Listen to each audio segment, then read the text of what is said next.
UP में SIR को लेकर सियासत अभी थमी नहीं है। एक तरफ वोटर लिस्ट अपडेट के एसआईआर की रफ्तार तेज है, तो वहीं दूसरी तरफ ऑपोजिशन इसकी टाइमिंग और वर्कलोड पर सवाल खड़े कर रहा है। बीएलओ की मौत और सुसाइड के मामलों को भी सियासत का रंग दिया जा रहा है। देखिए रिपोर्ट। मुल्क के कई हिस्सों में एसआईआर की मुखालफत के बावजूद यूपी समेत 12 रियासतों में एसआईआर का अमल तेज रफ्तार से जारी है। अपोजिशन पार्टियां लगातार इस मामले पर सवाल उठा रही हैं। समाजवादी पार्टी के सदर अखिलेश यादव एसआईआर के अमल पर फिर से निशाना साध चुके हैं। अखिलेश यादव ने सवाल उठाया कि आखिर बीजेपी इतनी जल्दबाजी में क्यों है, शादी के सीजन में एसआईआर क्यों करवाया जा रहा है और आनन फानन में एसआईआर आखिर क्यों। बाकायदा इसके पीछे समाजवादी पार्टी ने अपनी दलीलें भी पेश की और अपनी बात को सही साबित करने के लिए एसआईआर से बीएलओ की मौत को जोड़ा जा रहा है।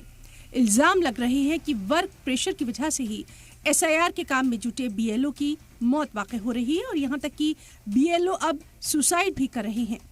दरअसल बिजनौर में एसआईआर के काम में लगी बीएलओ की हार्ट अटैक से मौत हो गई, लेकिन सियासी पार्टियों ने इसे वर्क प्रेशर से जोड़कर देखा। बताया जा रहा है कि शोभा रानी काफी दिनों से बीमार थी। मुरादाबाद में बीएलओ के सुसाइड को भी एसआईआर से ही जोड़कर देखा जा रहा है। परिवार ने इल्जाम लगाया कि बिना ट्रेनिंग के सर्विसिंग की बीएलओ में ड्यूटी लगा दी गई। लगातार उन पर टारगेट पूरा करने का दबाव बनाया जा रहा था, जिससे तंग आकर उन्होंने बिलाखिर अपनी जान दे दी।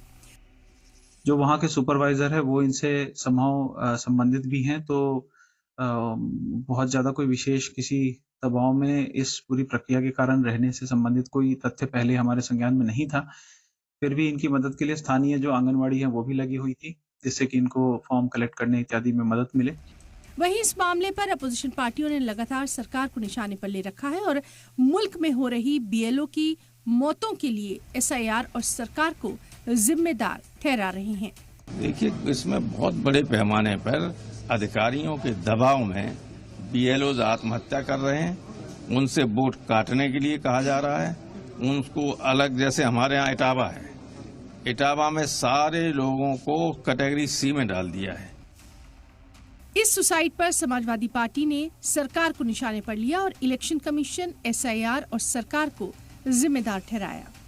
सिर्फ समाजवादी पार्टी ही नहीं, कांग्रेस ने भी एसआईआर के मुद्दे पर सरकार और इलेक्शन कमीशन को अपने निशाने पर लिया, जिस पर बीजेपी ने जवाब देने की कोशिश की। हर देशवासी, हर प्रदेशवासी चाहता है कि एक मतदाता का नाम एक स्थान पे हो।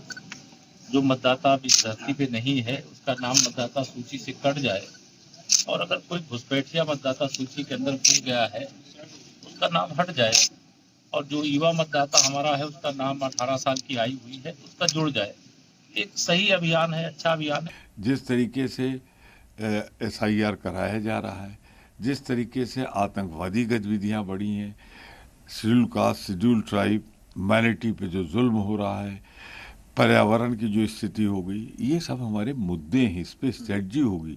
लेकिन सरकार का एजेंडा तो पता लगे, इसीलिए हमने 4 बजे के बाद, फिर कल हम 10 बजे इकट्ठा होंगे, इंडिया ब्लॉक के लोग वहां तय करेंगे कौन सा मुद्दा कब लेना है, कैसे। इस बीच इलेक्शन कमीशन ने एसआईआर फॉर्म जमा करने का वक्त 7 दिनों के लिए बढ़ा दिया है। अब 11 दिसंबर 2025 तक फॉर्म जमा किए जा सकेंगे। पहले ये डेडलाइन 4 दिसंबर 2025 थी। इलेक्शन कमीशन ने यूपी समेत सभी 12 रियासतों को हुक्मनामे भेज दिए हैं। 7 दिन का वक्त मिलने के बाद लोगों ने थोड़ी राहत की सांस ली है, जिसकी काफी दिनों से अवाम और अपोजिशन के लोग वक्त बढ़ाने की मांग कर रहे थे।